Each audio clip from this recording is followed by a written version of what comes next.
विवादित बयान देकर अक्सर चर्चाओं में रहने वाले और खुद की समाजवादी पार्टी के लिए सिरदर्द बने सपा नेता स्वामी प्रसाद मौर्य ने अब दिवाली के मौके पर एक और विवादित बयान देकर सियासत गरमा दी है।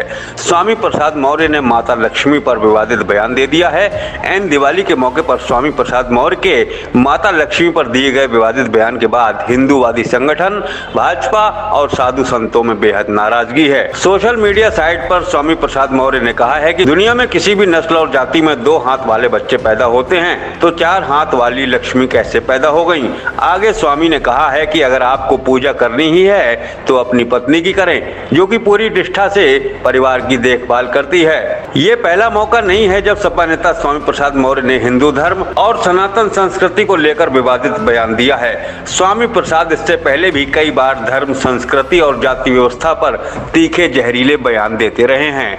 दरअसल लोकसभा चुनाव की जमीन तैयार करने में जुटे स्वामी प्रसाद मौर्य ऐसे बयान देकर समाजवादी पार्टी के पीडीए के एजेंडे को आगे बढ़ा रहे हैं। गौरतलब है कि समाजवादी पार्टी मुखिया अखिलेश यादव ने 2024 का लोकसभा चुनाव दलित, मुस्लिम और अल्पसंख्यक एजेंडे पर लड़ने का ऐलान किया है। ऐसे में अल्पसंख्यकों को रिझाने और दलितों को साधने के लिए स्वामी प्रसाद मौर्य सवर्ण, हिंदू जाति और धर्म संस्कृति पर बार बार हमलावर हो रहे हैं। इससे पहले भी स्वामी प्रसाद मौर्य ने हिंदू ग्रंथ रामचरितमानस की चौपाइयों पर विवादित बयान दे दिया था। इसके बाद हिंदू धर्म और ब्राह्मणों पर कटाक्ष करते हुए स्वामी प्रसाद ने विवादित बयान दिया था। एक के बाद एक विवादित बयान सामने आने के बाद अयोध्या के परमहंसाचार्य ने तो स्वामी प्रसाद मौर्य की हत्या करने वाले को भी भारी भरकम इनाम देने तक की घोषणा कर दी थी। स्वामी प्रसाद मौर्य भले ही ऐसे बेतुके और विवादित भड़काऊ बयान देकर सपा के पीडीए के एजेंडे को आगे बढ़ाने के लिए काम कर रहे हों, लेकिन अंदर खाने खुद समाजवादी पार्टी भी स्वामी प्रसाद मौर्य के इन बयानों से दुखी है। सपा मुखिया अखिलेश यादव लोकसभा चुनाव में सभी धर्म और वर्ग का वोट बैंक साधने की पूरी कोशिश कर रहे हैं। सॉफ्ट हिंदुत्व की तरफ बढ़ रहे अखिलेश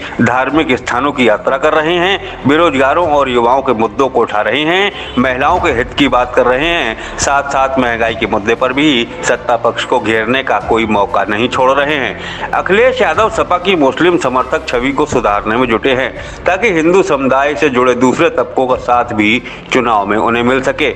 लेकिन स्वामी प्रसाद मौर्य के बयान बार बार अखिलेश की इस मुहिम को पीछे धकेल रहे हैं।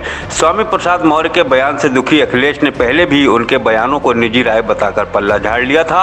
यही नहीं, समाजवादी पार्टी की सांसद डिंपल यादव समेत पार्टी के कई दूसरे नेता भी स्वामी प्रसाद मौर्य को ऐसे विवादित बयानों से बचने की सलाह दे चुके हैं। लेकिन स्वामी प्रसाद मौर्य विवादित बयान देने का कोई मौका नहीं चूकते हैं। उधर सपा नेता मौर्य के माता लक्ष्मी वाले बयान पर अब कांग्रेस नेता आचार्य प्रमोद कृष्णम ने भी गहरी नाराजगी जताई है। आचार्य प्रमोद कृष्णम ने तो यहाँ तक कह दिया कि स्वामी प्रसाद के मुंह में बवासीर हो गई है। आचार्य प्रमोद कृष्णम ने मुख्यमंत्री योगी आदित्यनाथ से अनुरोध करके कहा है कि स्वामी प्रसाद मौर्य के बोलने पर भी पाबंदी लगा दी जाए। स्वामी प्रसाद मौर्य ने दीपोत्सव के अवसर पर अपनी पत्नी की पूजा और सम्मान करते हुए ट्विटर पर तस्वीरें पोस्ट की और कटाक्ष भरे शब्दों में लिखा कि पूरे विश्व के प्रत्येक धर्म, जाति, नस्ल, रंग व देश में पैदा होने वाले बच्चे के 2 हाथ, 2 पैर, 2 कान, 2 आंख, 2 छिद्रों वाली नाक के साथ एक सिर, पेट व पीठ ही होती है। 4 हाथ, 8 हाथ, 10 हाथ, 20 हाथ व 1000 हाथ वाला बच्चा आज तक पैदा ही नहीं हुआ तो 4 हाथ वाली लक्ष्मी कैसे पैदा हो सकती हैं। आगे मौर्य ने लिखा कि यदि आप लक्ष्मी देवी की पूजा करना ही चाहते हैं तो अपने घर वाली की पूजा व सम्मान करें, जो सही मायने में देवी है, क्योंकि आपके घर परिवार का पालन पोषण, सुख समृद्धि, खान पान व देखभाल की जिम्मेदारी बहुत ही निष्ठा के साथ निभाती है। उन्होंने ट्विटर पर तस्वीरें पोस्ट की हैं जिसमें वह अपनी पत्नी को हार पहनाते हुए, टीका लगाते हुए और गिफ्ट देते हुए नजर आ रहे हैं। एक तस्वीर में एक छोटा सा बच्चा तौलिए से उनकी पत्नी के पैर पोंछते हुए नजर आ रहा है। लोकसभा चुनाव के लिए माहौल बना रहे सपा नेता स्वामी प्रसाद मौर्य भले ही सपा के पीडीए के एजेंडे को आगे बढ़ाने के लिए विवादित बयान दे रहे हों, लेकिन हकीकत यही है कि स्वामी प्रसाद मौर्य के यह बयान खुद उन्हें तो उल्टे पड़ ही रहे हैं। स्वामी प्रसाद के इन बेतुके बयानों से समाजवादी पार्टी भी बार बार असहज हो रही है। अब अखिलेश यादव सपा के चुनावी एजेंडे को बचाने के लिए किस तरह स्वामी प्रसाद मौर्य के इन बयानों को सही साबित करते हैं, अगले सियासी दौर में यह देखने वाली बात होगी। बहरहाल स्वामी प्रसाद मौर्य की जहरीली जुबान अभी तो सपा और स्वामी दोनों के लिए खतरनाक ही साबित हो रही है।